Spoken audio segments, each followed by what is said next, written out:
I'm doing a slightly different live today. I'm with my partner Marcus. So we work very closely together. We give each other therapy. And today I had some triggering in our relationship. And I just felt like showing you what we do and showing you the rawness and being quite vulnerable actually. So yeah, to show you how we work and things like this. So I'm Marcus White, I'm Rosie's partner, and my YouTube channel is Everyone is God. There's really sort of four reasons why we wanted to do this today.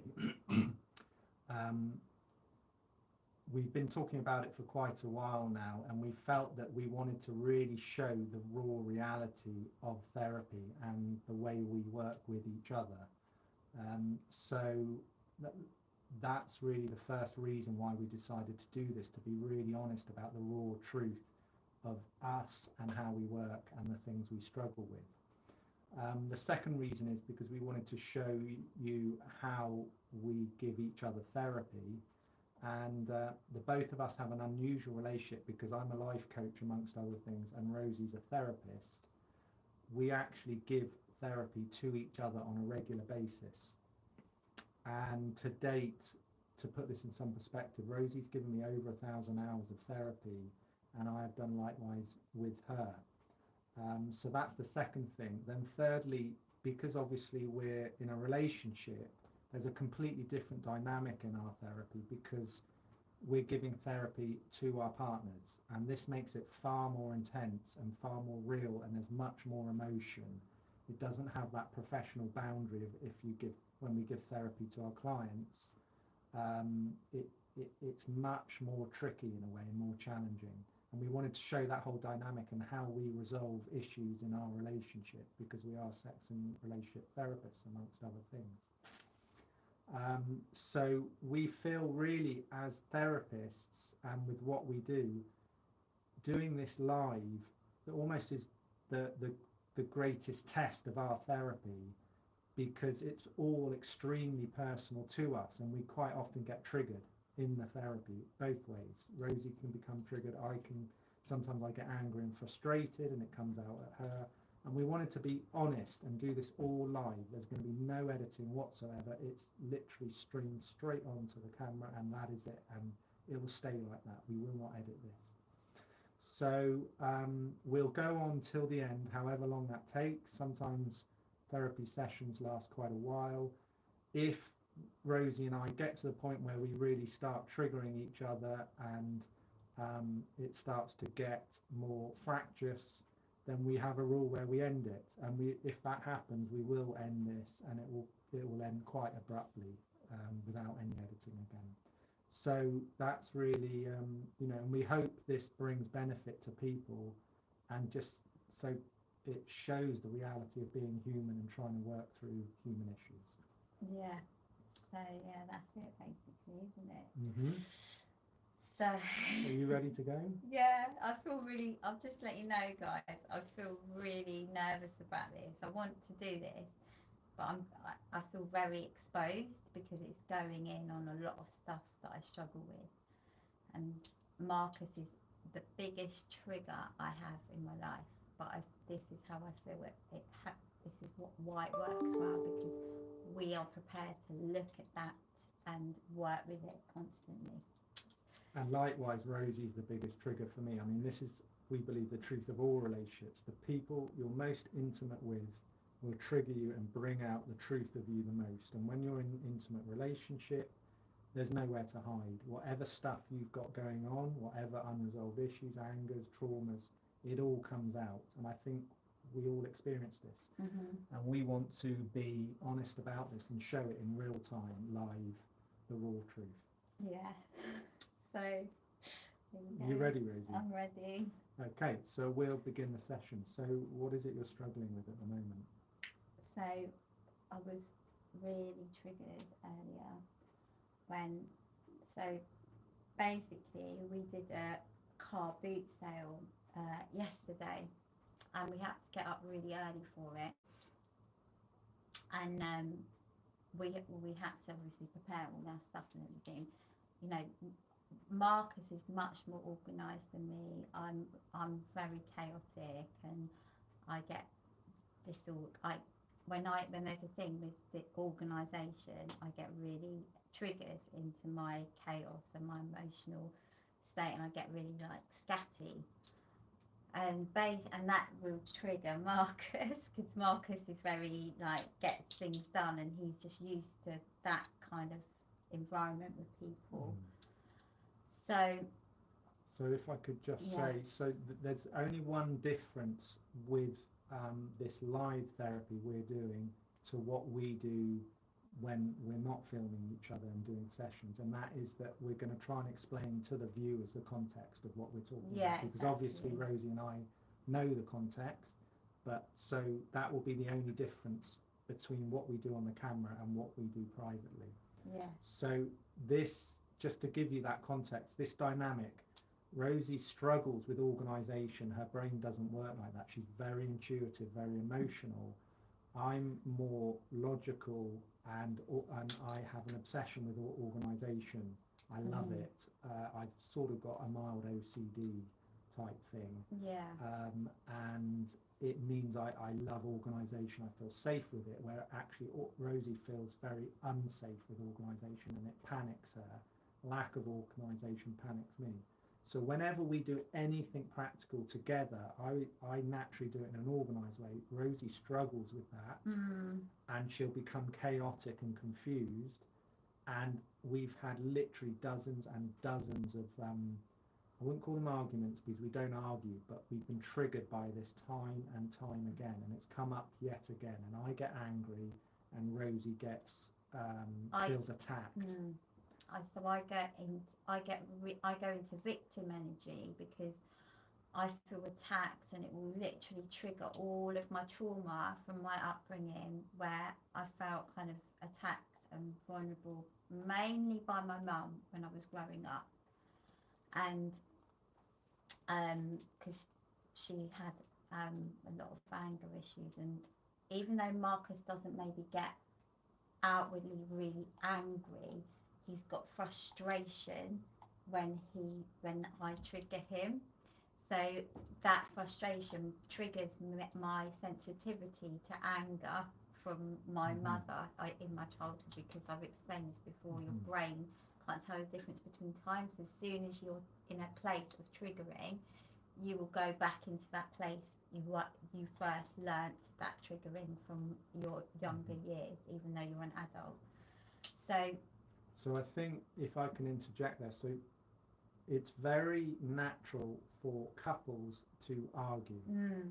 Now, what happens is the arguments happen because you have a circle of negative reinforcement. So what happens is one party in the couple gets triggered, and then that might affect their behaviour in some way. I get angry if I get triggered. Rosie feels attacked and becomes defensive and illogical. So she'll say illogical things, and I'll become angry. So what happens is usually there's a ring where you feed off each other's triggering, and it triggers you more, which then triggers the other party more, and it just becomes this vicious circle. And this is how arguments erupt and build up and elevate. And obviously many couples know this, and of course there's couples where it can elevate into screaming at each other and ultimately violence, hitting each other. So we go round this cycle just like everybody else many times over, and we're constantly trying to unpick it. And the fuel of that cycle is the triggering that you each have, which, as Rosie's saying, goes back to something in childhood. And so when we do therapy for these type of situations with each other, we would do this over and over again. We'll look at the things that are triggering each of us and try and unpick those, so they're not so volatile, and so we're not triggering each other in this cycle. Yeah, exactly. And so I've said this before, but your most intimate relationship will bring out your triggering, will bring out all the stuff that you have in your childhood that you want to resolve. And you haven't resolved. And it will bring out everything you don't want to look at in yourself. Exactly. And so this is, you know, it's actually quite I'm feeling quite healing, just kind of doing, just even though I'm not doing the session, it is kind of just talking about it with Marcus like this on this live. I'm finding it actually helping me with my stuff, because I know, because of the knowledge I have. So I know that when you get into an intimate relationship with someone, it will literally trigger all of your childhood trauma, even that if you haven't processed Yeah. and resolved yet. even if you haven't had a, I'm saying inverted commas trauma, because trauma is very subjective. People that can think of trauma as like maybe, you know, being raped or something dramatic like that, but actually in psychology terms, trauma can be simply Very mild. very mild. Things like being put in a bedroom by yourself when you're very young. Exactly. Or, you know, being told just if your parents are cold with you or dismissive. These things can be actually very deep traumas for children. Exactly. So trauma is very subjective, and your closest relationships, plural, will activate that trauma in you most strongly. Generally. Yeah. So Should we get stuck in yeah, there, let's Rosie? do this. Okay.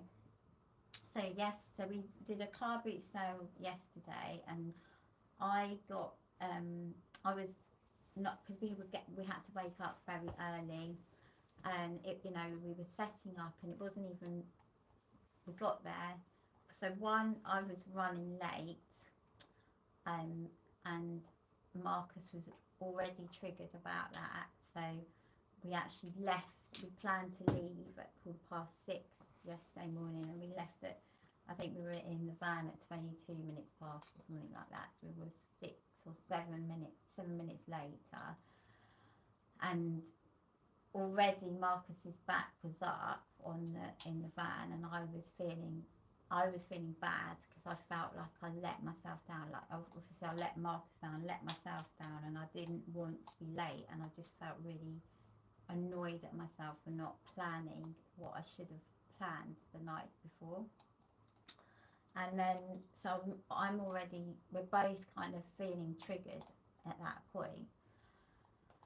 And because of my lateness, which is another thing from my childhood, because my parents would be late all the time, I'm not blaming my parents, because they've done a really good job, and I'm actually very, very grateful to them. But they sort of, I think, taught me about lateness, because they were always late for appointments, late picking me and my brother and sister up, all these things. So I've kind of got lateness kind of ingrained in me, and Marcus is kind of the opposite with that. So we're both triggered. I'm feeling all my insecurity, all my low self-esteem starts to kick in, right? I'm just on the way to this car boot. And just to, again, put this in some perspective, you see, this is an issue that's occurred many times with us. We're trying to get somewhere, and Rosie will be disorganised and late. That angers me. It seems trivial, but actually it becomes a more important issue because it keeps repeating. And so I overreact. I don't react in a sort of balanced way, because it's occurred many times, and it's something we've talked about many times and haven't been able to resolve. So straight away, it's not like somebody's just 6 minutes late. It's this whole history for both of us. Yeah. So it's a highly emotive issue, which is highly triggering for both of us, and we both know this, and we're both very reactive under this circumstance, which is again precisely the dynamics that occur and build in relationship. Very little things can trigger very deep emotions. Definitely, this is it. So I'm literally in the van feeling, we didn't, like, Marcus was actually, you know, because sometimes he does get really frustrated. I could sense he was a little bit frustrated, but he wasn't really bad at that point.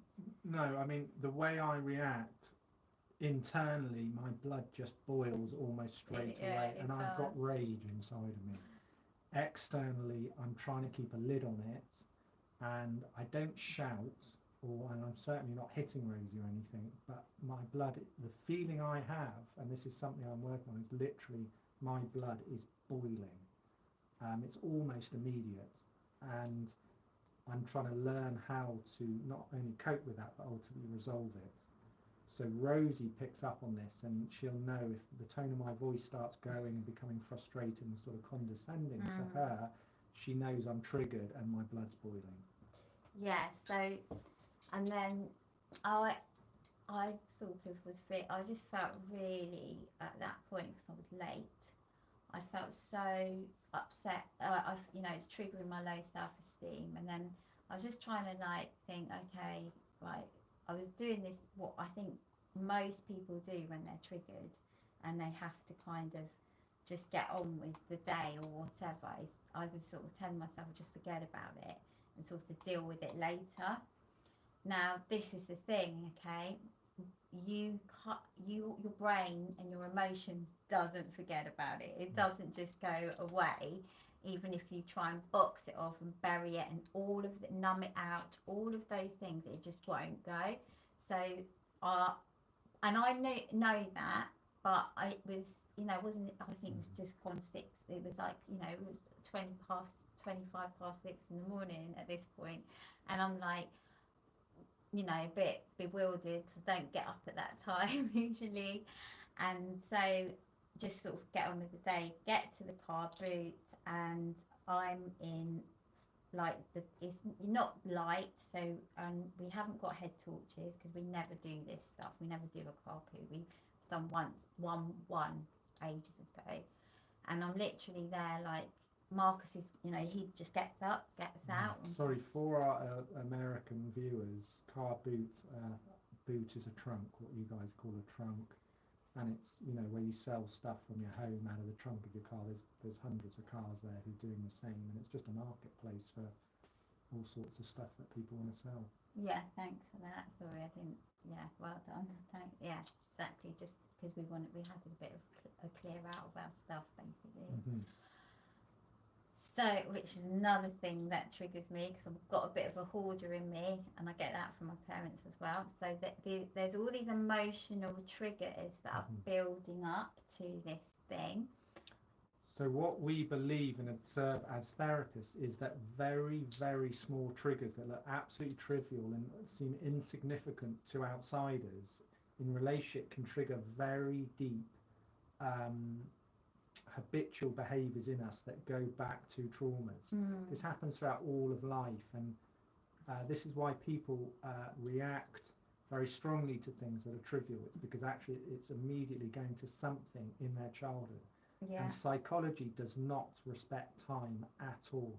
As far as your psychology your is brain, concerned. Yeah, exactly. Yeah. Right, it does not, there's no emotions. time as far as psychology is concerned. When you're triggered, and if you've triggered a trauma from your childhood, that will come into your experience there and then in the present, as though you're feeling and experiencing that right now. And your psychology cannot distinguish between what happened to you 30, 40, 50, 60 years ago and what is happening right now. It puts those two things together and merges them as one. So the trigger can be tiny, but the emotion itself can be overwhelming. And this is why people react strongly and right to the full extreme of violence, because they're triggering a trauma that they haven't dealt with from their childhood. Yeah. So basically, and even like me, and Marcus, we do all this work day in, day out on ourselves, and we still get triggered day in, day out. Exactly. It's a lengthy process. It is. So so we get there, and I can't. Do you want me to try and describe it? So we speed it up a bit, Okay. and then you tell us what you're struggling with. Yeah. How about that? Yeah. Yeah. So basically, we leave late. I'm feeling frustrated that Rosie was late getting ready. We're in the van. Rosie's already picking up on that. We're driving to the sale, and so Rosie's feeling agitated that I'm agitated. We get there, it's dark, we don't have torches, we've got a load of traders coming around asking us what stuff we've got, and we're trying to assemble the tables to lay out our stuff at the market, the car boot sale. And Rosie, I don't want to be rude to her. This is where it gets a little bit tricky, but Rosie goes into a state of chaos. It's a state she goes into very easily, and she becomes almost totally incapable of organising herself. And it's something she struggles with. It's almost like a dyslexia with organisation. Now, this really enrages me because I want to get on and get everything set up. And Rosie's, without trying, she's doing her best, but she's actually hindering the process. It's a highly volatile situation for both of us. Mm-hmm. We've been there many times, and then Rosie gets really upset, and I start getting really angry inside. And so basically, so what I was triggered with, because at the time, whenever I'm in this mode, it sort of happens like so quickly. You don't even have time to process it. So Marcus is getting triggered at me in the car boot, and then I'm feeling like I'm doing something wrong. There's all these people coming round, like asking us what stuff we've got for sale. They're all prepared with their torches. They're shining their torches in our face and like at our stuff, and it's all, you're feeling very, it's not even 7 o'clock in the morning. You're feeling very vulnerable, very exposed. It's like and I've already had the triggering from being late, so I'm feeling kind of really. And then Marcus is like getting frustrated, and even some of the. So Rosie, do you want to get on to the therapy? Yeah, because so you've explained the scenario. I know, but I'm feeling like I'm really like struggling, but I managed to just at that time just kind of be like, right, this is the dynamic, this is what happens like with us.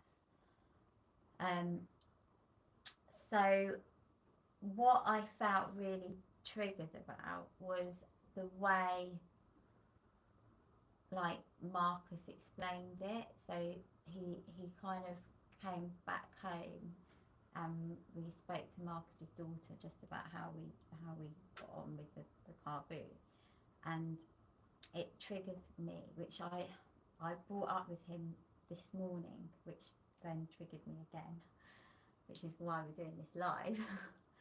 Is because of the way he spoke about it. He basically, he just said, he was not trying to disrespect me, but that's the way he perceives my behaviour. And I think... So shall I explain this dynamic? Yeah, because I think a lot of other people may not perceive it as that dramatic. Yeah, what happens is when we have these scenarios where we're trying to get something done, and I'm getting frustrated with Rosie because she's struggling with organisation. Afterwards, I will say to her, reminder, did you plan for that? Did you think that through? Had you prepared for the things you needed to do in that scenario to get the task done? Now, Rosie struggles with forward planning. We've been over this many times, so I will repeat myself and say, had you thought it through? Had you got yourself ready to get to the car boot sale and thought through what we needed to do when we get there? The answer to it quite often will be no, she hasn't done that. This leaves me feeling very angry, and it leaves Rosie feeling very exposed, because she's now having to deal with this repeated experience of, I didn't prepare for that correctly, and Marcus is now, and she feels I'm attacking her over it. So basically what really triggered me this morning was when I said to Marcus, I want to resolve what happened yesterday, because I didn't really feel comfortable about the way I know I was, in my chaos mode, but the way you were, the way you explained it to his daughter, and I was explaining it, and then Marcus said, like, oh yeah, well, I want to resolve that too. And he basically said all this stuff, like, you hadn't, had you have thought about this, and etc, etc. So then I said to him, Oh, yes, I should have asked you what table you were bringing, because for some silly reason I thought he was bringing a totally different table, and it was the table thing was the thing that was like troubling us, like when at the time. And I should have done that, and I should have asked for, we should have discussed the sort of plan of like what's going to go, what's going to happen, because I know what I'm like in those situations, and I should have preempted. Right, I'm going to be in, it's going to be 6:30 in the morning. I'm going to be in a bit of a state of flux because I've just woken up. I need to I need to talk to Marcus, work out a plan because he's good at planning, and we'll have a sort of pre-strategy to address this. But I didn't do that, and I thought I said what I've just said differently, but I thought I said it okay this morning when we spoke about it, and then then Marcus said, I think you're missing something. Now, when we do sessions with each other, we do time swap. So he asked me to put my clock on, so he's given me a session. So yes, when we do therapy for each other, we actually time all of those sessions on a stop clock. We have two stop clocks, one for when Rosie's giving me therapy and one when I'm giving her therapy, and we make sure ultimately they balance so that we swapped equal amounts of time with each other. So we time everything. So whenever we say to each other, do you want to put the clock on, we know we're now formally going into therapy with each other, either Rosie giving me therapy or me giving Rosie therapy. Yeah, exactly. So I currently I'm actually in debt to Marcus because I need a lot of therapy. But yeah, so and he will need the time back, and he keeps saying he will use it, and I know he will. But I have this sort, and we've spoken about this. I do have this kind of like mild trigger about the time I owe him, because I don't like feeling debt. Rosie, Yeah, we're going off. I keep feeling you're going off on tangents. Right. You said you wanted to do this session to do some therapy. Yeah. And we haven't got to what you want to do therapy about. Sorry. So this is exactly the dynamic we have. So yeah. do you want to get to the point where you actually So say what you want this is therapy what I with? want to do. So then after he said put the clock on, and he then basically said, in our relationship I'm more submissive and he's more dominant, and he basically said, even though we have that dynamic, you need to lead yourself. You can't just expect me to pick up all the pieces or to like orchestrate everything. And what triggered me was that I got triggered in the session we did this morning, and we actually had I think I went into some form of attack because Marcus got angry, and then we switched the clock off, and I felt like a complete failure, and I just feel like it was triggering me. I felt like committing suicide, basically. I was thinking, oh my God, like I'm here again. It literally was, the anger he demonstrated wasn't really bad. Like he just got highly frustrated. Yeah, when Rosie says I'm really angry, my blood's boiling inside. I'm not shouting. I'm not hitting her. His voice is raised.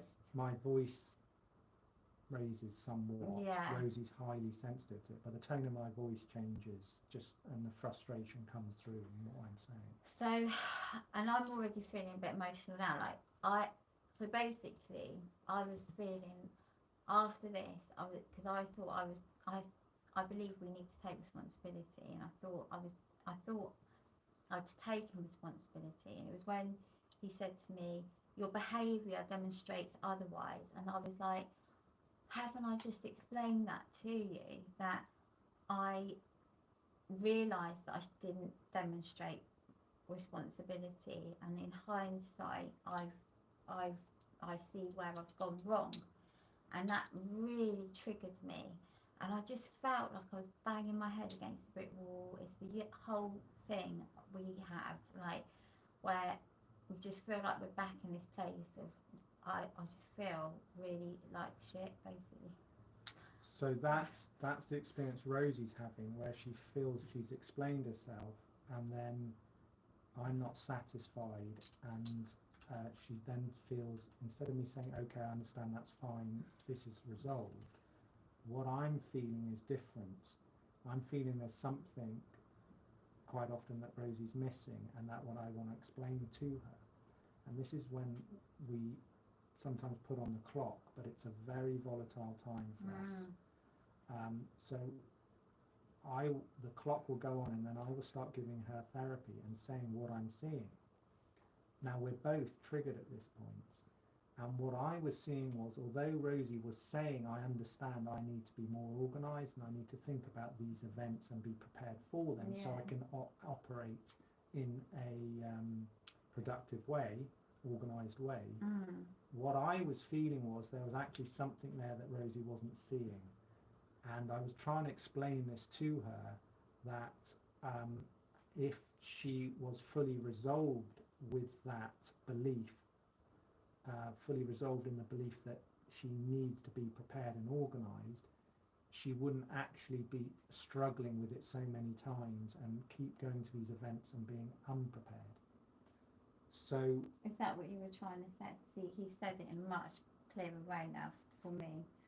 When he said it earlier, it triggered me deeply. So this is a surprise what Rosie's saying to me now, because I felt I explained it in pretty much the same way this morning.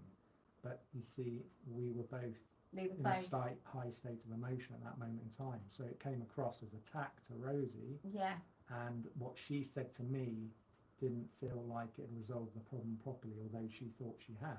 See, I literally felt this morning that he hadn't listened to what I'd said properly, and he was like a dog with a bone, and he was subconsciously trying to attack me because he still felt frustrated and angry from yesterday. And that's what really triggered me. And then I went into attacking him, and I think my voice even raised, and I was getting defensive, and then we stopped the session, and then I was going to go to the woods, and I was actually going to go to the woods, and I was going to film a whole different YouTube video. And I got myself all ready like this, like all the clothes I'm literally wearing now, and I was going to go off to the woods. And as I was getting ready, Marcus was still in bed, and I was like, actually, maybe this is, because we've spoken about doing these before, this is a good thing to do, to just get this raw energy while I'm feeling it out there. And honestly, at the time, I wanted to kill myself. I was visualising going to the woods and hanging myself from a tree. And I can't believe I'm saying this on a live, just being completely honest with you, but that is the truth. And obviously I know that's not the right way to deal with it. So this is a place Rosie goes frequently whenever she's feeling challenged by events in front of her, and she's feeling attacked, and she's feeling that she hasn't performed in an acceptable way. She feels very let down, that she's let herself down, the other person down, very vulnerable, and Rosie will start to get compulsive thoughts about committing suicide, which she can't control yet. And it's very overwhelming for her, and she goes there very frequently. I mean, certainly on a weekly basis, and it can be almost daily at times, where she's having suicidal thoughts. Yeah, and it can be. And you know, there'll be things that will stop me. For example, actually some of the thoughts that actually stop me from doing one, I don't feel like I'm actually brave enough to do it, because I think I don't want to promote suicide at all, but I think if you to do that, you do have to have a level of bravery to kind of really go through with committing it. But my other thoughts are, I can't let my clients down. If I've got clients that have pre-booked sessions, I feel completely committed to them, and I will not let them down. So I think, so it's So clients who pre-booked with me, I'm like, okay, I've got to do that session on this day. I can't kill myself until I have got no clients who haven't got sessions booked.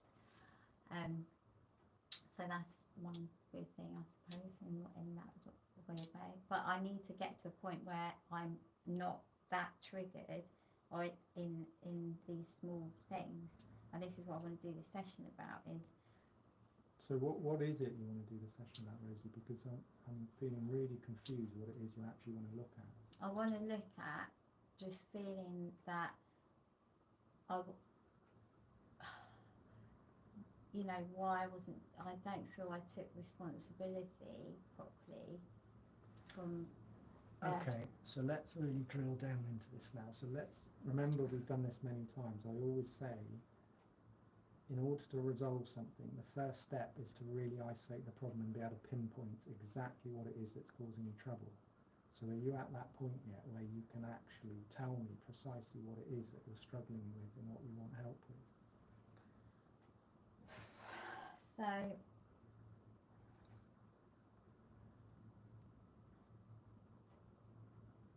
just feel less than, like I felt completely, it's like a couple of things. So I feel like I haven't looked after myself enough to know, you know, that I felt like I was less than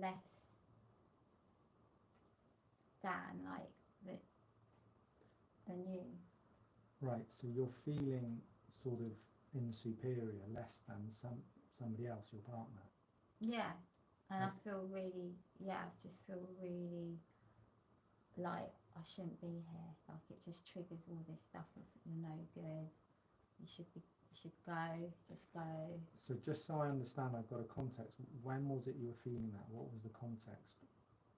At what point in the last 24 hours was it you were feeling that feeling?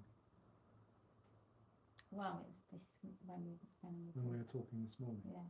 After. Right. Okay. So you're feeling less than. Yeah. Inferior, like you've let yourself down really bad. So I felt it. To be honest, I felt it a bit yesterday morning, but I'd sort of blocked it out, and then it really hit me this morning. And you were feeling suicidal once you started feeling less than. Yeah. And was it all to do with the thought that you hadn't prepared properly for the car boot sale? That's how you were feeling less than.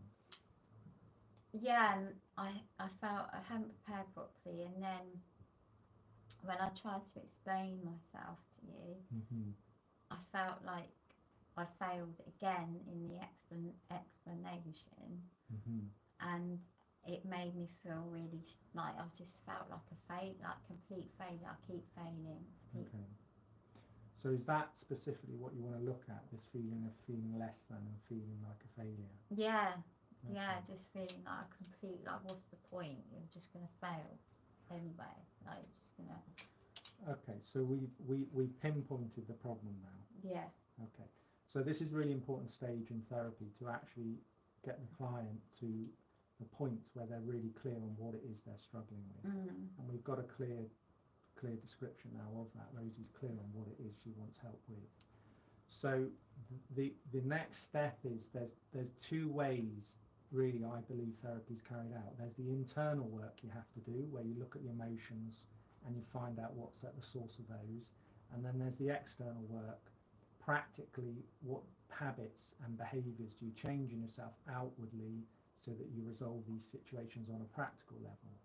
And for therapy to work, you've got to do both, because if you don't do both, one will let down and undermine the other. So it's like the alcoholic, who he might do all the internal work and look at why emotionally he's driven to drink, but he carries on drinking.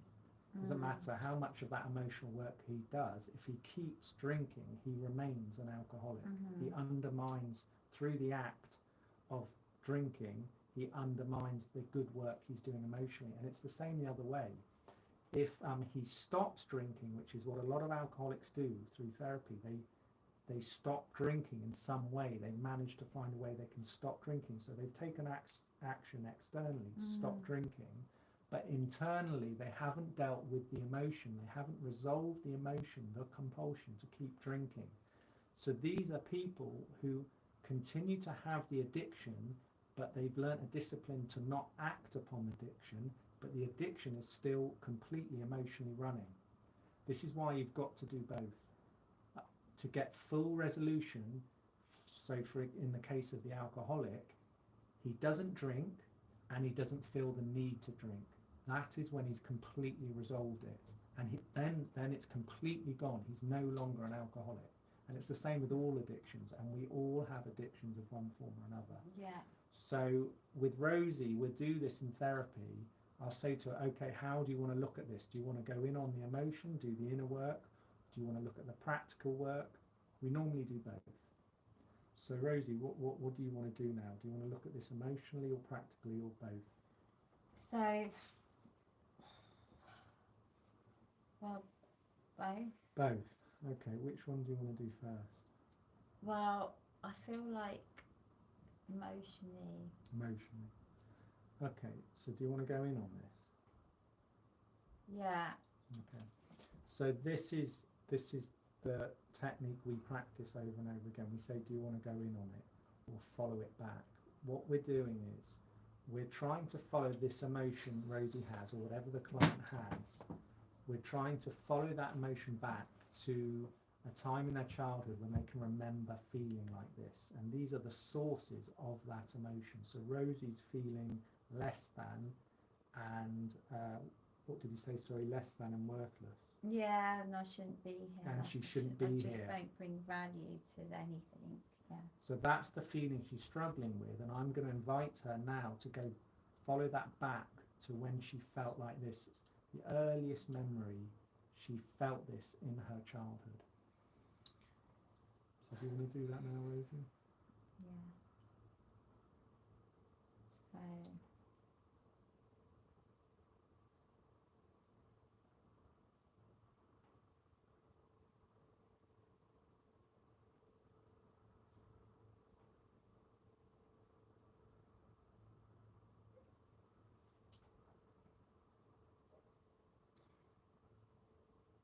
So I'll just explain if anyone's watching this off the live. What I'm doing now is because your body holds your emotions. Okay, so everything that happens to you is stored in your body. Now, when I go into the feeling, this is what I would recommend if you do this at home on your own, and it's a very good technique to try and realise and resolve what you need to resolve. So for me, this feeling of worthlessness and like just that I don't want to, I'm no good and everything else. It's like this black cloud over me, and then it kind of goes into my throat. It's like I'm compressing around my throat. And now your subconscious, and I need to close my eyes to talk about this because so I can feel it and picture it in myself. But your subconscious relates to colour, shape, and images. Okay, so what is the image that is coming up for me right now in this? So this is a technique we'll very often use with clients, where we ask them to describe the image of that feeling. What does it look like? Where do you feel it in the body? Is it in your head? Is it in your throat? Is it in your heart? Is it in your stomach? This is all trying to connect with the feeling so it can then be followed back.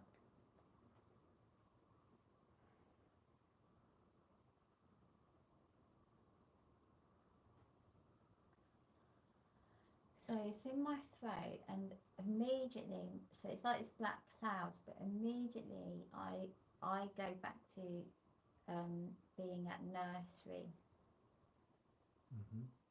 I was 2 years old when I first went to nursery. I was actually 1 year old when I was put into childcare, but my I've got very clear memories of being at nursery, less clear at my childminders at 1, but at 2 it's more clear.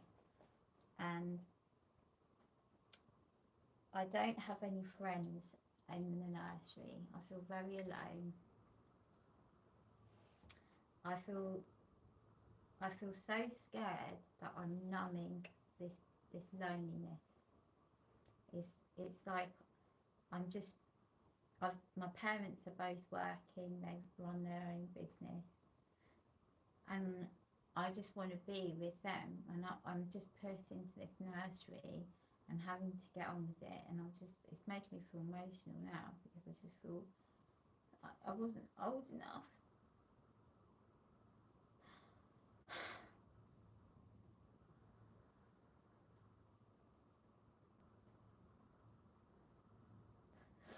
I just don't feel old enough to be there on my own. I just feel totally alone.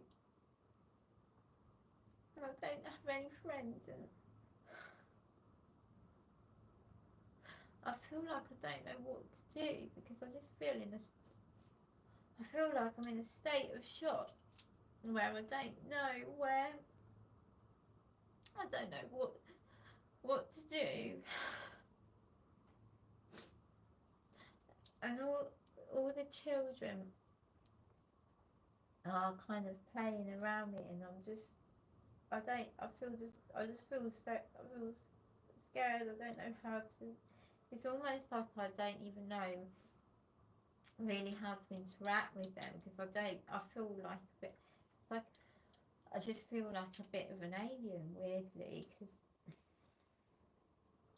there were some children that seemed older than me, and I felt like I wasn't on their level, and I wasn't able to kind of communicate or interact with them on the same level.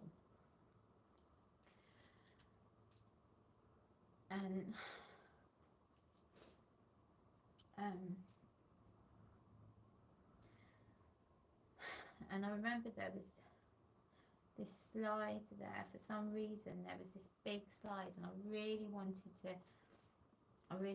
go on it. And I remember I've managed to get the courage to go on it one time, but my mum, like, I think obviously a 2-year-old, you can talk to a 2-year-old, and they have, they understand some things. And my mum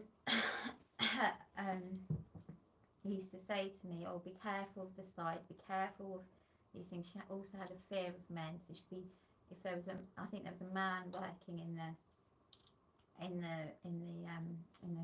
nursery, and she'd be saying, "Oh, don't." I think she'd be afraid of him taking me to the toilet and things like this, and so she was. That also put fear into me, as I've got a lot of that, but I literally don't know what to do. And this is what this trigger. So Rosie, I'm seeing something now. Okay. When you said I don't know what to do. Yeah. So you're in this context where you're in the nursery and you're feeling completely overwhelmed, you're feeling abandoned by your parents because you're not with them. Yeah. And you don't know what to do. Yeah, Now this is what I'm seeing is this is what plays out in your adulthood, because when you feel challenged and lonely, you're running this belief system which says, I don't know what to do. Yeah. So you go into this chaos where you can't organise anything, because you've got this belief system that's saying, very deep belief system saying, I don't know what to do. Yeah. So whenever you feel challenged emotionally or lonely, this belief system kicks in, and all you've got running is, I don't know what to do, and that sends you deeper into this chaos, this chaotic mental state where you can't organise anything. And it's just a mess, and then that compounds the problem even more, and you feel even worse, and then that makes you even more chaotic, and it's a vicious circle. So what I'm seeing is that we need to talk to little Rosie and reprogram this I don't know what to do. How's that sound? Yeah. Right. Okay. Do you want to do that now? So shall I just explain the technique? Yeah. Before we do it, or do you want to do it? Well, yeah, you can explain about the gift of it all and everything. Yeah, because I can think do. we need to. Do you want me to do that? Well, I think it's important. So let's just explain the further steps in the internal work we do. So like I said, step 1 was to pinpoint the problem. Step 2 is to tune in with the emotions of that problem, possibly with an image, and tuning in to where they are in you're feeling them in the body, to get the client really aware of where that feeling is and tuned in with it and connected with it subconsciously. Step 3 is to follow it back to a memory in childhood, the earliest memory they can go to of when they had that feeling. Yeah. The step 4 is what we've just done, which is then try and see what they programmed at that moment in time, the child, what they programmed around that experience. And in this case, it's Rosie saying, I don't know what to do. So when you've isolated the subconscious programming, it leads to step 5, which is reprogramming it, which is where we are at now. When you reprogram it, this is when you unlock, in our belief system anyway, this is where you unlock the gift of that experience, why you had it, why you chose it, why did you choose that trauma and that programming. It's so you can unlock a gift and gain a much deeper understanding and experience, which is the purpose of the therapy, is to process all your trauma and get the gift of it. So it's no longer trauma, it's all a body of highly valuable experience that enriches your life in the present. That's where we try and get. So that's what we're going to do now. Do you want to add anything to that at all? Or do you just want to go in? No, Let's get it done. Yeah. So you're ready to reprogram this then? Okay. Let me just tune in. So quite often I'll have to close my eyes at this point, and I'm connecting with Rosie's feeling and that experience. Quite often I'll put my hands on her, I'm Reiki 3 attuned, so I can feel the energy. I might give healing as well while we're doing this.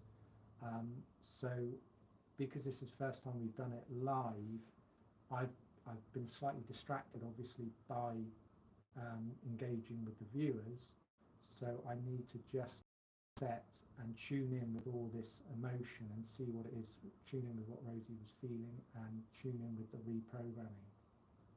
So I'm going to do that now, and I'll have to just shut my eyes to do this. So I'm going to put my hand on you, Rosie.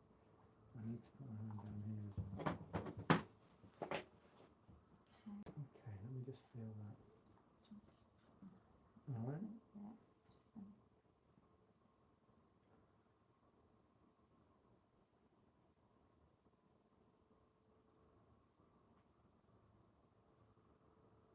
So quite often, not quite often, sorry, occasionally I channel for Rosie as well.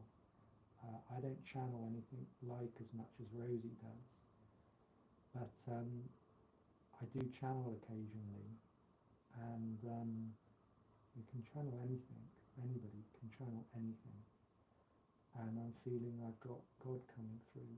I'm feeling the need to channel God for Rosie and help her with this. It's like I say, this is something that happens occasionally when we do therapy with each other. So Rosie, do you want me to channel for you? Yes, please, thank you. So this is God. Hello, God. So I have messages for you, Rosie. Thank you. It is brave that you come on to this live platform and share your innermost feelings that are troubling you the most deeply. You have the bravery to do this. You are doing this now. You share your deepest vulnerabilities in real time for anybody to see. And in a sense, there's no greater bravery than this. If humans and show their vulnerability. Indeed, if every human on this planet showed their vulnerability completely open, all of it, every problem on this planet would resolve immediately. If Putin shared the vulnerability that was driving him to attack Ukraine, the war would stop. If the Palestinians who invaded Israel shared the vulnerability that was driving them to murder men, women, and children in their homes, if they had the bravery to share that vulnerability and that pain which drives them to do this, they would never do it. And the Israelis, the Jews, if they shared the pain, the fear, the vulnerability, their fear of being attacked by outsiders, if they shared this, they would not be bombing the Palestinians now, because they would realize there is no difference between them and the Palestinians, and they would live as brothers and sisters alongside each other. The power of what you do now is that great. When people can hold all their pain and vulnerability and speak the truth of it to all people, all the troubles will go immediately. In a sense, it is that simple.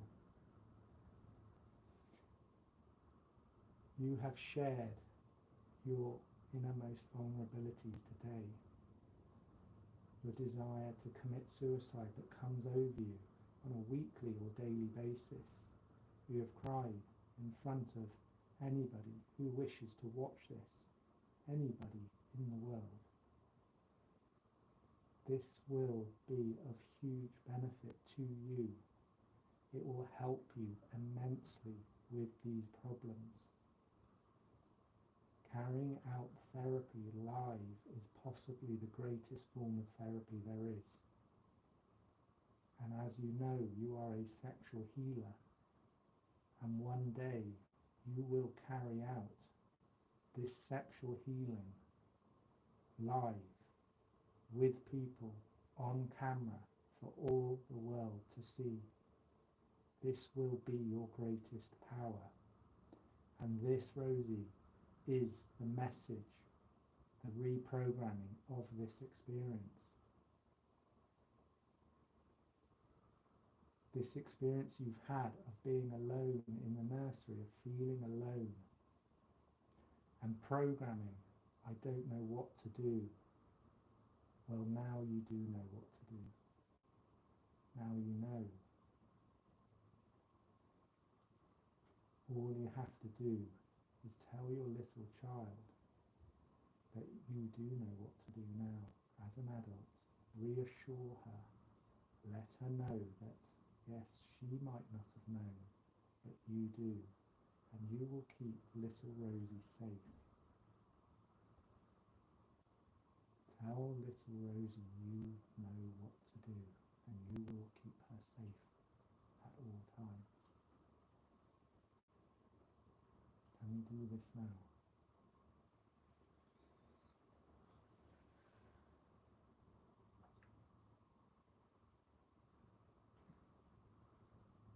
So I had thank you for that message, and I resonate with all of it. However, and this can happen, you have sometimes resistance. So I feel part of me knows what to do, but then there's another part that still really doesn't know what to do in a situation of organisation. Okay, so look, I will come out of Marcus now, and then he will help you with this. Okay. Namaste. Namaste, thank you. Thanks, Marcus. Okay, so I think probably this is part of working live. Like I said, it's rare that I channel for Rosie, but I do sometimes channel God, and I think possibly that was the strongest I've ever had God come through me when I've been channeling for you. No. So I think probably the fact that we're doing this live is working for both of us, which is one of the reasons why we wanted to do this, because we knew all this. We knew by doing it live, the therapy was going to be more powerful, and we personally are feeling that. Yeah, definitely. Obviously, it's up to the viewers to decide what benefit, if any, this is for them. But for us, I'm feeling it's adding a new power and depth to the work we do with each other. Definitely. Doing it live, you're having the same experience. Yeah, it's weird because I've been, I'll just say I've gone back to this memory of being in the nursery, gone back to it a lot, like so many times, and this loneliness that's linked with it. And for the first time, because it's live, I kind of felt, even though I don't know if anyone's watching now, but it's like the whole world can watch this literally at any time, because you know we're going to leave. I don't think I'll take it down. And it's almost as though I've got the whole world on my side, even if I trigger people with it, even if I get people who dislike this video, even if I feel like I get people who write abusive comments about it, I feel like I'm sending this love and this kind of connection really strongly back to the little girl inside of me who's feeling totally bewildered, totally alone, and doesn't know what to do. And even though I said I still have this, I don't feel like I still quite know what to do, maybe more practically. I feel emotionally it's kind of feels a bit different to when I've done this before. So it's actually quite powerful. I mean, this was something Rosie and I were anticipating. I know I'm slightly repeating myself now, but this was really one of the things that was driving us to do therapy live. It was a big step for us, but we really felt that it was going to ratchet up our therapy to the next level, and it was going to make it more powerful for us, and we hope for people watching ultimately. And we're both feeling that. So if you were watching this, I hope you did get something from it, because I felt something emotionally shift in me just then, and like I cried and everything. So Rosie, what I'm seeing is now I tune in without channeling, and then we deal with the practical reprogramming. Because I still have this feeling of I don't know what to do. I still feel like that. So in the therapy process, this is what quite often happens. Okay, you can go back, you can pinpoint the experience, follow it back, and find the experience in childhood where you programmed the problem area.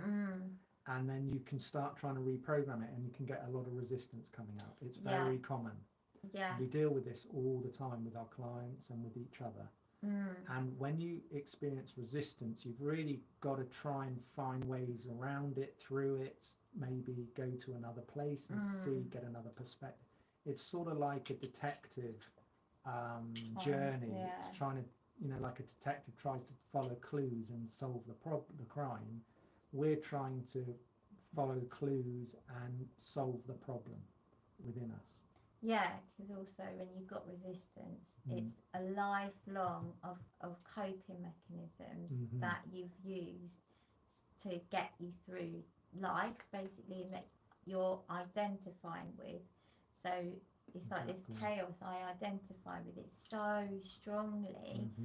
Every time I do this, I have resistance, and it's like chipping away at it, and it can be quite relentless. This is really helpful what Rosie's saying now about identifying the chaos. You see, we all have habitual patterns of behaviour and habitual coping mechanisms.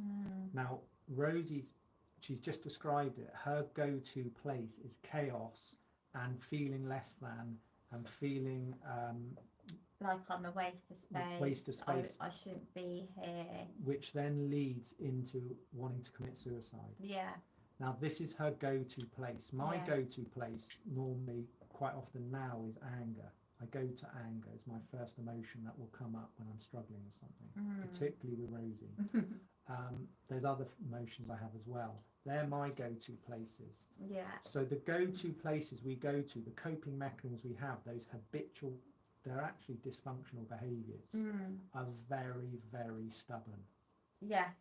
They take layer after layer of reprogramming because they've literally been programmed through our entire childhood and then reinforced through our entire adult life. And the prospect of reprogramming all of that in one session with a therapist is unlikely. Does happen. You can get these major reprogrammings where people have these quantum leaps with one session. It's possible, we see it. Yeah. But in general, the process of therapy is an ongoing. We think it should be an ongoing part of life that happens every day. We actually, the purpose of life should be to resolve your stuff on a daily basis, on an ongoing basis. If you had, I mean, unless you feel like you've got a perfect life where you don't feel triggered about absolutely anything and all of your relationships are harmonious and everything else, but but we don't know anybody like that. No, I've never met anyone like that. Not like that. No. So Rosie's described some resistance she's got coming up, and I think, and she's also talked about this go-to place of confusion and chaos. That's her safe place. That's where she goes when she's feeling challenged. Right, I'm in chaos. I don't know what to do here, and that's it. And I'm going to commit suicide. See, it's not. It's weird because it doesn't sound safe, but it's my coping mechanism. It's my get out of jail cards. Like I feel, when I'm in this place, I feel highly vulnerable and exposed, and I feel. Suicide for me is my go-to because I feel then I can control it. I can take my life, and it's all there's a lot intertwined with it. It's almost like I want to punish Marcus. Like if I took my life, I knew it would affect him dramatically and all of this kind of stuff. And then I want to just escape from this pain, this feeling of loneliness, isolation, vulnerability, exposure. So this is a really important point, right? Because our go-to places, no matter how dysfunctional they are, no matter how extreme, and they can become really extreme, like, you know, intravenous drug users who are literally risking their life every time they inject the drugs, alcoholics who are drinking to the point at which they're going to die, and some of them do die from liver sclerosis. People who take extreme risks, extreme gambling, these go-to places we go to, they can appear completely dysfunctional and very dangerous, but for the person who's undergoing that addictive behavior, that coping mechanism, in a very dysfunctional way, that actually that person's safe place. And we all have these dysfunctional safe places, and we will perceive them in different ways. Some people might see them and recognize them as dysfunctional, and others might not, and they might not even realize it's actually a safe go-to place for that person. It's how they cope with challenge. As therapists, we're more aware of this. We understand we have these go-to places. We both go to food at times when we're being challenged. Definitely. I go to anger. I will go quiet. I will become very serious. I will use organisation as a escape. I'm a workaholic. I will use work to escape from my problems. So when I'm working, that it can become a safe place where I escape from what it is I am struggling with. All of us live like this, and Rosie's got a slightly different set of go-to places, escapisms, addictions, from myself. And even like at the beginning when I was going around the houses because I was feeling vulnerable and exposed, and Marcus was bringing me back on track. So even then that's my chaos coming in. So Rosie, when she's feeling exposed, she will start going around the house. She'll start talking about anything and everything in a chaotic way. This is the chaos coming up, and I have to try and say, look, Rosie, we need to stay on track. You know, remember the purpose of this video was to look at whatever you're struggling with. So I had to try and bring her back to the focus of pinpointing what it was she was struggling with. So anyway, another detour there. So getting back on track again, Rosie, we're at the point where we're trying to reprogram this, and you've got resistance. Yeah. What I'm seeing is this, okay? I'm seeing this layer of resistance is possibly something to do with what you just said, that chaos is your go-to place, and you don't want to let go of that. You know, if you let go of the chaos, you're really letting go of a very deep part of your identity. And you will become a very different person, and that's frightening for you. Frightening for your ego that wants to hold on to the norm, the habitual patterns. And I can feel the power of that, actually. Like, because, you know, it's a bit like these YouTubes. I get into chaos, and I'm like, this is why I love doing lives, because I can procrastinate and not do a YouTube for months. But a live, once it's done, it's done. So yeah. So how's, just getting back on track, how's that making you feel? Is the resistance still pushing against that, or is it beginning to unpick it? So when I tune in with my little girl in the nursery, she feels a lot better. She feels a lot safer. She feels glad I've spoken about this on the live. She feels really glad that she feels like her feeling of almost like an alien at nursery and just completely different to everybody is the way she's going to reach all of the people in the whole world. That is what she's really pleased about it, almost grateful. And she's even saying to me, you know how to organise, you're not stupid. So this is actually very new for Rosie. We believe... It's just giving me healing now in my heart. I can feel this.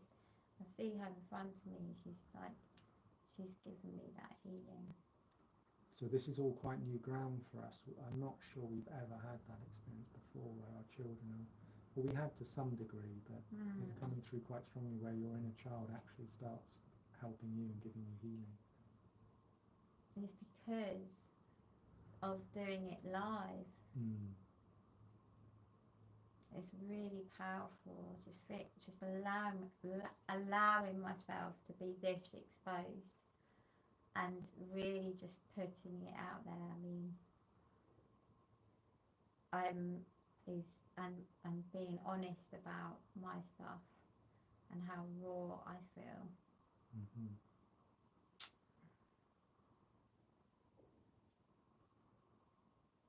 So Are you feeling there's any reprogramming here? But just to finish this off, are you feeling complete with it, or I have got something if you want it?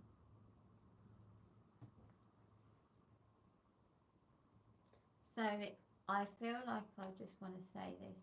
It's because everyone is different, and for me, I've had this sort of my whole life. I've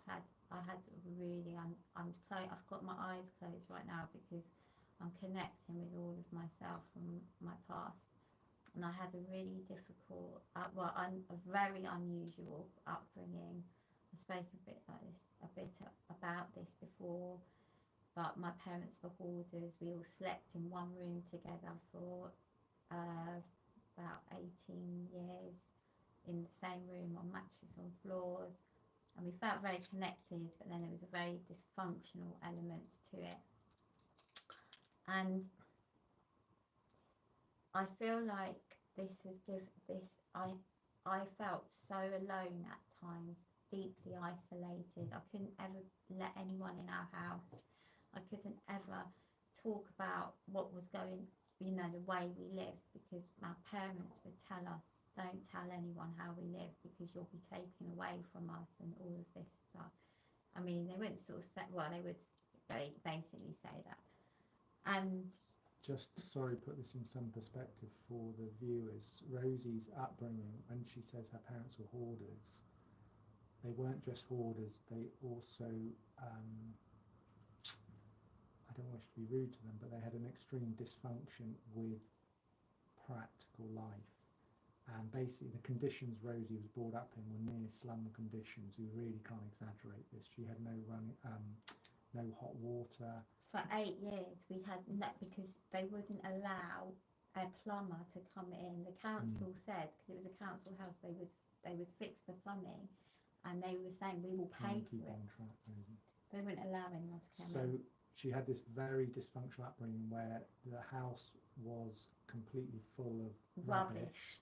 They had no cooking facilities, no washing machine, no hot water, poor state of decoration. It was almost like living in a slum. It was. Me and my brother and sister used to sit on the floor, on rubbish on the floor to eat their food, which was cooked on a stove in the middle of the floor. Because they had no oven.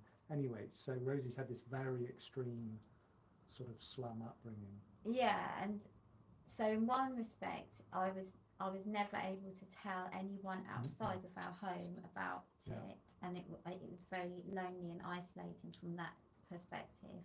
But weirdly, I had this kind of connection with my family because we'd all share the same room and we were all in this weird slum condition together. Even though it's very dysfunctional, and my mum could be very angry at times as well. And so what I'm feeling in this reprogramming is that, because some of the stuff, when I have this low self-esteem of the suicide, I feel like I'm stupid, I'm not worthy, I'm useless, and all of this stuff. I don't know what to do. How am I going to, say for example, a thing that maybe an average person will just get on with, like, I don't know, hoovering, for example. I don't mind us, but hoovering can trigger me sometimes, right? Because I just think, where am I going to start? How am I going to do this quickly? And I go into chaos. All of that stuff, I feel, because I've gone through it on this live with the little girl who's 2 years old at nursery, and I've just spoken about some of the stuff from my childhood. It's like, that's why I'm here. I'm here not to be the same as everybody else. No one's here to be the same as everybody else. I'm here to do this really challenging work of being a sexual healer in a totally unconventional way, where I will potentially be prepared to have sex with known paedophiles and known rapists. I will be prepared to do that, and I can't even believe I'm saying this out on this live, but for sexual healing, to enable them to be healed so that they can live a functional life. And the only way I've been able to do that is because I've had such a dysfunctional upbringing, and I felt so lonely, so isolated. I feel that I can connect with that loneliness and isolation in anybody to the darkest extremes. So this is something we work on extensively. We believe the only way you can be able to give the most authentic therapy and help to others as therapists is if we go into the deepest, darkest parts of ourselves and resolve those things. If we don't have that experience of going into ourselves and facing our difficulties, our darknesses, the stuff inside us we don't want to look at, we don't go through all of that. As therapists, I'm a life coach, we can't really help our clients because we don't understand that journey of therapy, of resolving our stuff. We don't believe ultimately you can learn it from studying books and training in psychology, because that is not experience, that is academic learning, it's a study, it's a training. But the only training that really gets to the reality of therapy and resolving the deepest, darkest parts of yourself of others, is to resolve them within yourself first, and that's what we're all about. And it leads us into these quite extreme places where Rosie feels she wants to do sexual work with healing work with people who many might feel are less than, who don't deserve to be here, who don't deserve to have sex. Or, like, a lot of people will think a paedophile or a rapist should be castrated and they should be treated as an animal, or less than an animal even. And I have compassion, and I want to heal these people. And we want to be clear, and I'm very big with this. We're not suggesting for a minute that there shouldn't be law and boundaries and appropriate response to people who commit these crimes.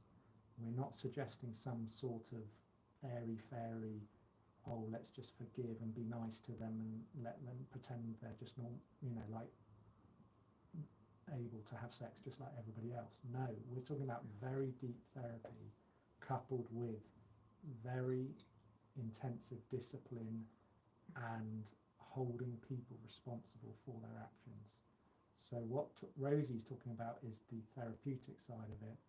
I'm more about the discipline side of it, and I believe we actually need to discipline all parts of society and have a much stronger link with responsibility for our actions than the law currently gives. It doesn't actually make that link in a functional way at all. But that's a completely different thing. I will be speaking about this on other YouTubes. Anyway, shall we get back on track, because we keep digressing? Where are we at then? We're talking about reprogramming. Yeah, so I'm just connecting about the organisation, and it's about, for me, to be honest, really honest with myself and my capabilities. And it's like the phrase, setting your stall out in the way that works for you. So you take responsibility, and you're not trying to fit into this square peg on the round hole. Putting a square peg into a round hole. I'm not trying to fit into another way of living, but I'm taking responsibility and using the chaos to deliver me to organisation in the way that works for me. So it might mean planning extra the day before or something like that, and taking the time to do that. That is what will work for me, and I need to respect that. And in respecting that, people will feel that they will respect me. So Marcus will respect me and won't get triggered, because I'm respecting myself and what I need to do to prepare for something and who I really am. I'm not trying to pretend to be something I am not, and not take responsibility for who I really am. So, do you want to do any reprogramming? Well, I feel like that is. I just feel like right, I've just had to I'm just. You're reprogramming yourself. Yeah, I'm just I'm sort of talking to myself and doing it live, so you can see the work, the how it kind of, for me, this is how it works, and this is what I usually encourage my. So I got a little bit confused there, because Rosie, normally when we reprogram, we do it internally, so we do it in our heads, sort of talking to ourselves within ourselves through thought. We don't normally speak it out loud when we reprogram, when we're doing therapy with each other, but Rosie's just spoken it out loud for the viewers, so you can see actually what she's reprogramming. I didn't realise that when she just did that, so I understand that. I feel there's still stuff there, but it's not quite ready. And so this is another aspect. The reprogram is done in layers. We do this over and over again, and we peel off layers and go down deeper into our subconscious and all the trauma that we have, and resolve more and more layers of it. So quite often when you reprogram something, you can feel there's more that needs to be done. It doesn't feel complete sometimes. And we know that we might go back to it straight away in that session, or later on it's going to come up again and you peel off another layer, and it keeps going like that. So are you feeling that's it for today? Yeah. Or do you want to look at another layer now? Because there's something I'm seeing, Rosie. Okay, what are you seeing? So do you want to try guided reprogramming from me? Yeah, just have a sip of water. So So usually as therapist, if I'm acting as therapist for Rosie, I will quite often guide the reprogramming, and that's a role the therapist quite often plays. So we'll do that now. okay. You ready? Yeah. Okay, let me just tune in. So,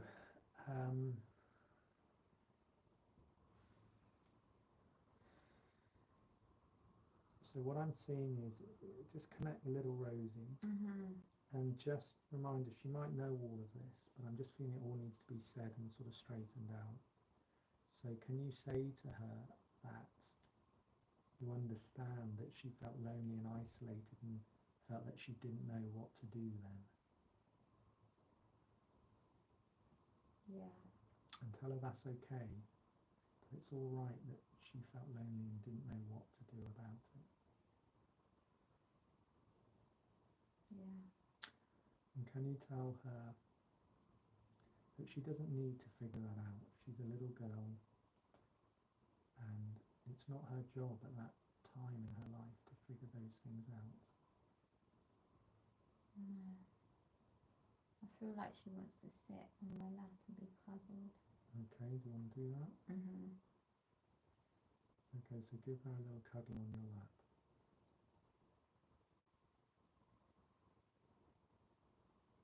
Yeah. And remind her that just because she can't figure it out at that age, nothing disastrous happens. She doesn't starve, she doesn't get injured, she doesn't die. She gets through it all okay. Just remind her of that.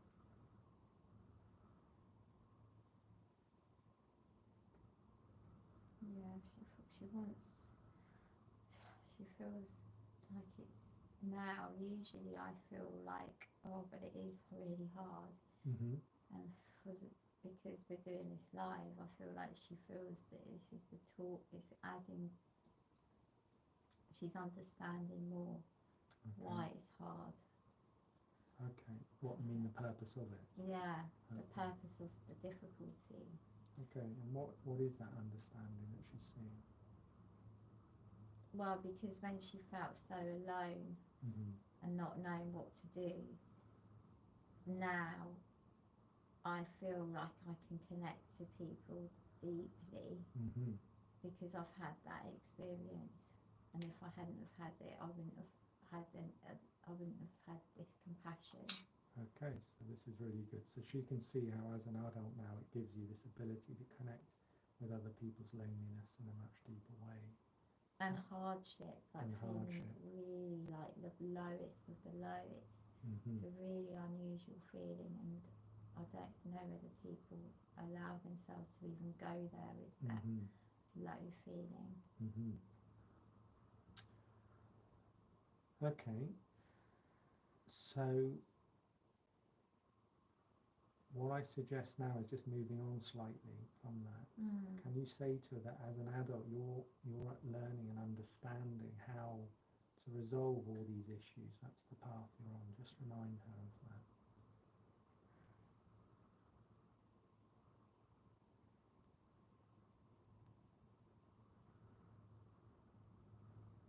Yeah, so now I've put this kind of, because she felt so alone and lost in a lot of times in her childhood and isolated, I've put this kind of safety Reiki bubble around her where she's never alone, and I've got this constant connection with her. Okay, great. And can you explain to her that you're, on the practical side of things, you're breaking down this go-to place of chaos and not knowing, and that you are beginning to know, you are learning how to resolve situations in your life and be organised in practical circumstances, and you're learning how to do that.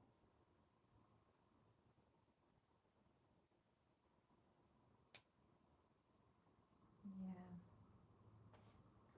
She likes that. Good.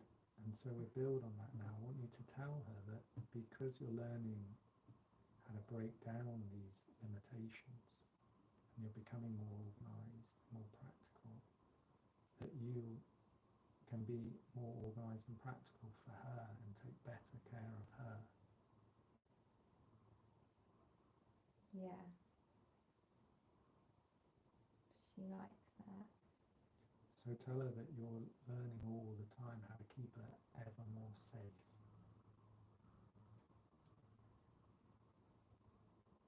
Yeah.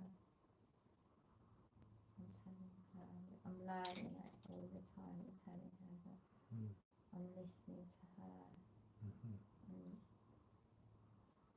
learning more about what she needs to keep her safe. Okay. So how does she feel now? Does she feel sort of complete at this stage, that we've done everything she needs us to do in this session? Yeah, but there's other things, I'm not sure. Are these other things something you want to look at now, or are they something that's got to sit there until another time?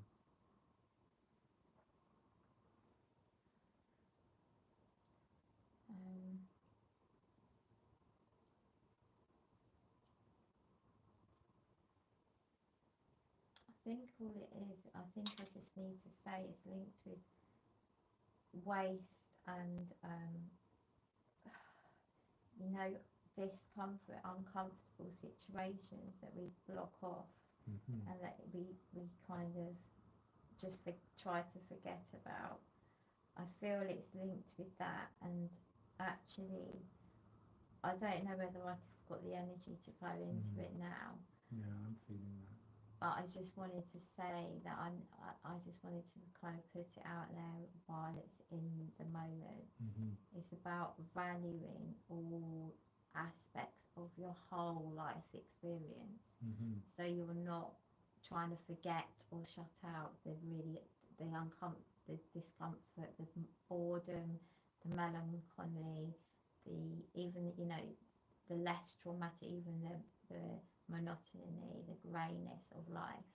You have to welcome those every part of the experience and hold it and just be at one with all parts of yourself. And this is how you can feel truly connected to all people as well. That's what I'm feeling.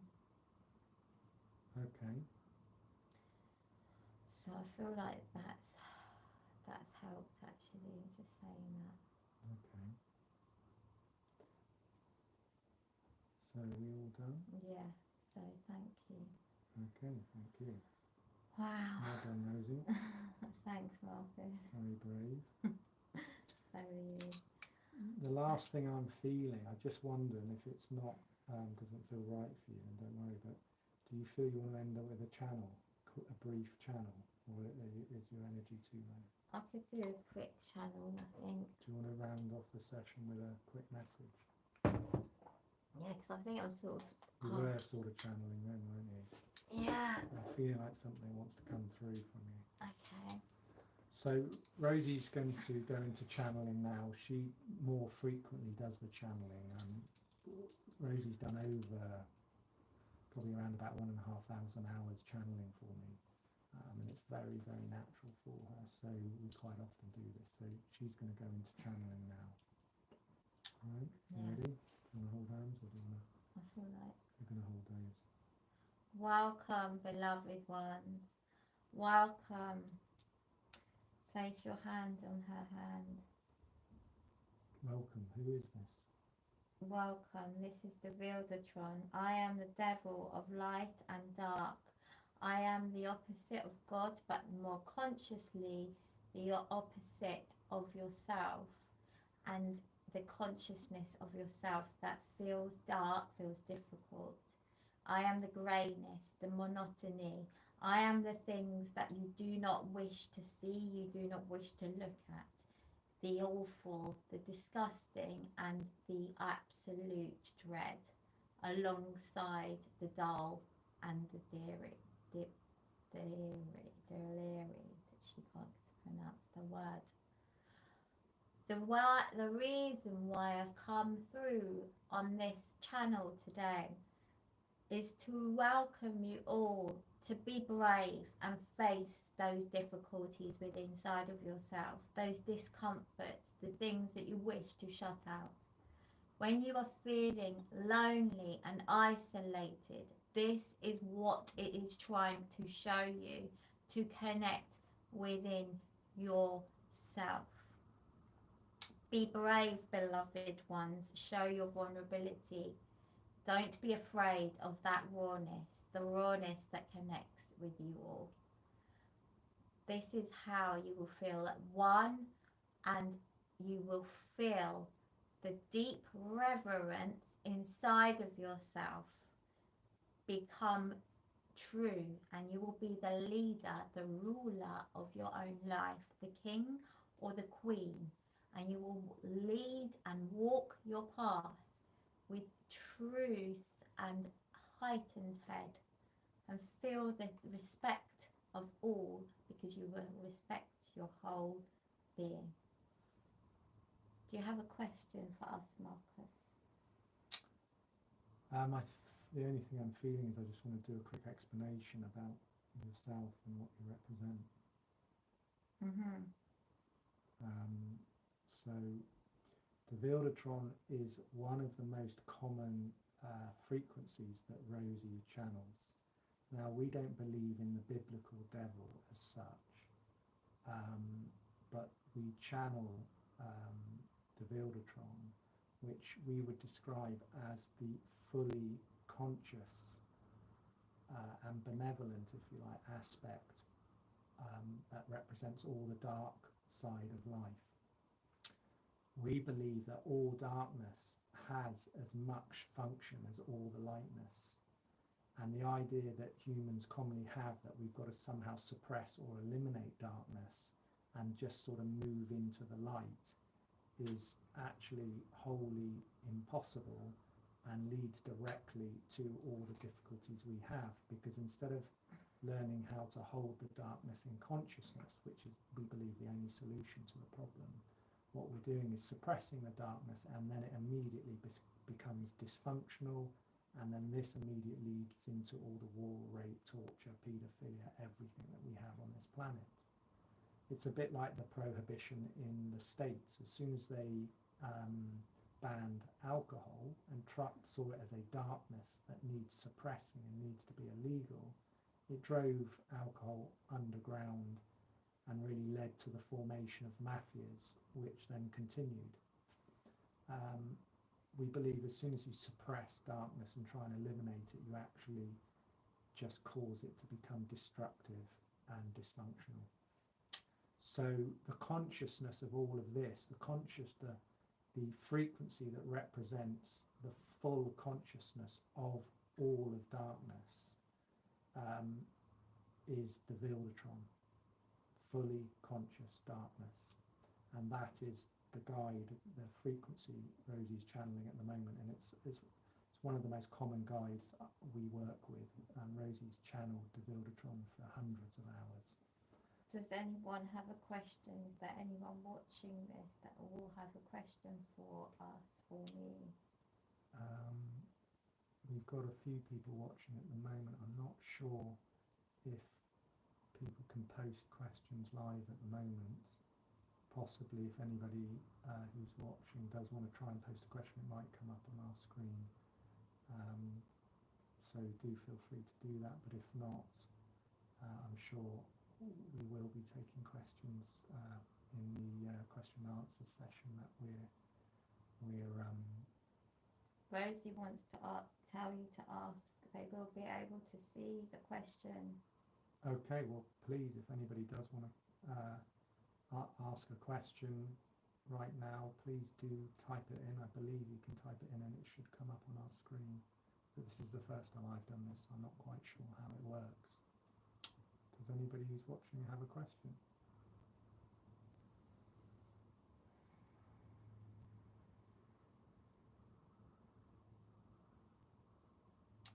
Okay, so I think the only thing I would like to ask is, what advice would you give people about how to work with the darkness?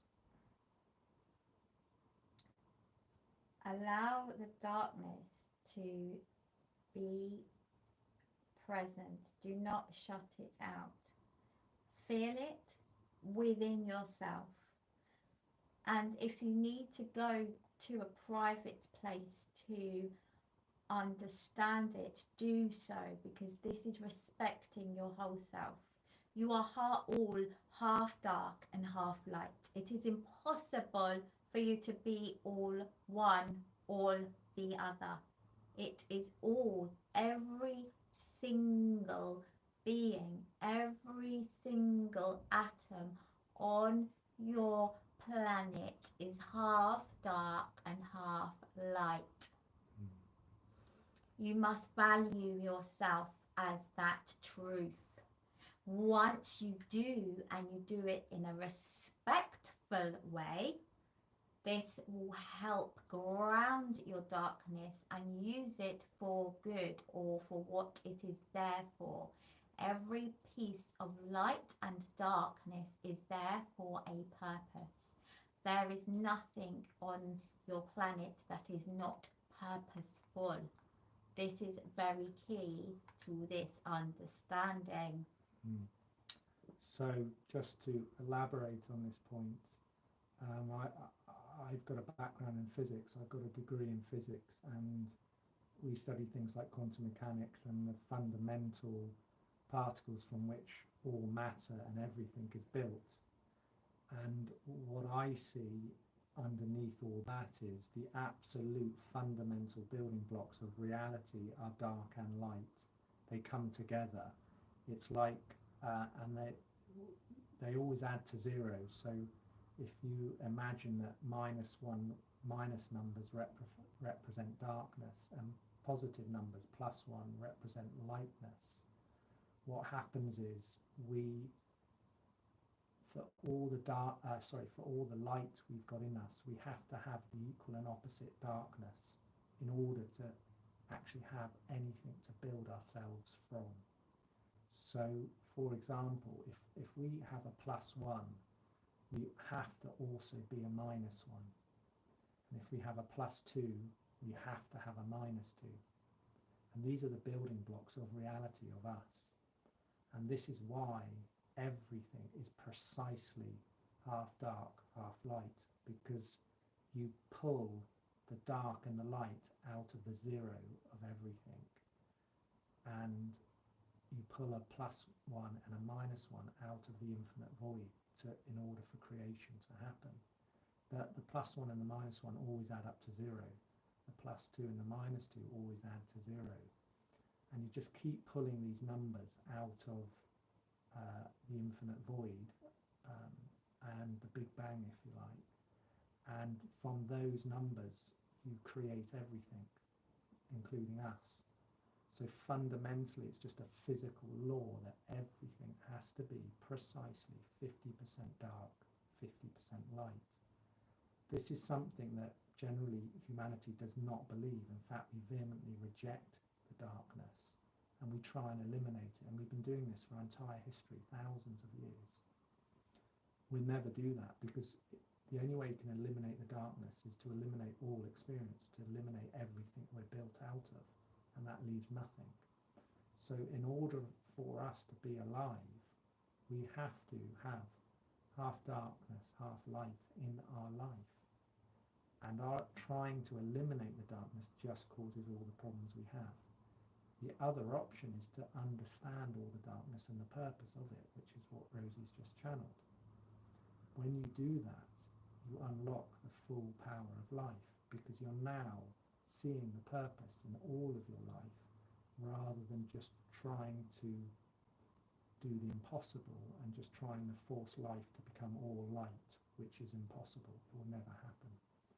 So this is the understanding we have, and this is how we try and view our life, that everything we experience, dark and light, the things we like, the things we don't like, all of it, we try and see the purpose in it.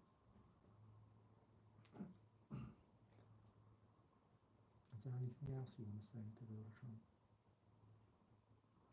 We wish you well. Just value all of yourself. And I am calling us we because the whole entire universe is here. The whole entire of darkness and lightness is here, speaking as though it is God and the real Detron. However, I am more pronouncing the darkness because this is the limitations that hold all of you back. So, if there are no other questions for me, we will speak with you all soon. God bless you all. God bless you. Namaste. Namaste.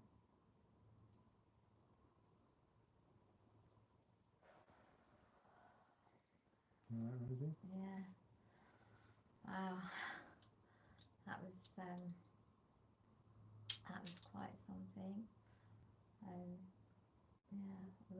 If anyone ever has a question when I'm channeling like that, please feel free to type it in. Yeah, we're very keen to take questions and answer any questions you may have. Yeah. Either from ourselves or from channeling. Yeah. It's good. But that isn't me talking. Well, it is me, but it's some other energy that I can open up and connect with when I channel. So, are you feeling we're done now, Rosie? Yeah, I feel a bit sort of wiped out. In a good way. It's been a really good process. Usually when Rosie channels, it does really sap her energy quite often, and she does get quite tired afterwards. But also because we did the session before. Exactly, so there's been a lot of energy. When I'm processing it, because it's on live, and it's been, it's been quite an experience in that way. So, are we all done? Yeah, I think Therapy so. all done for today? Yeah, for today, yeah. That's what I meant. Right, well then we're done. Well, thank you for watching, and we've seen quite a few of you popping in and out today, so thank you for watching, and obviously it'll be sat there permanently on YouTube, so anybody can look at it again if they wish. Yeah. And I'm going to put this up on my site as well, my YouTube channel, Everyone is God. Exactly. Details are on Rosie's channel if you're interested in my channel. And if you're interested in the work we do, you can contact us via email. Yes. And I've got a new website coming online as well, which you can contact me on, everyoneisgod.com, the one being the numeral 1. So that will be coming on live fairly soon, and you'll see contact details for me there if you wish to contact me and find out more about what I do. Yeah. So thanks for watching, guys. We'll speak to you all very soon. I'm sure I'll do a live again soon. But speak to you soon. Okay. Bye. God bless. Lots of love. Bye.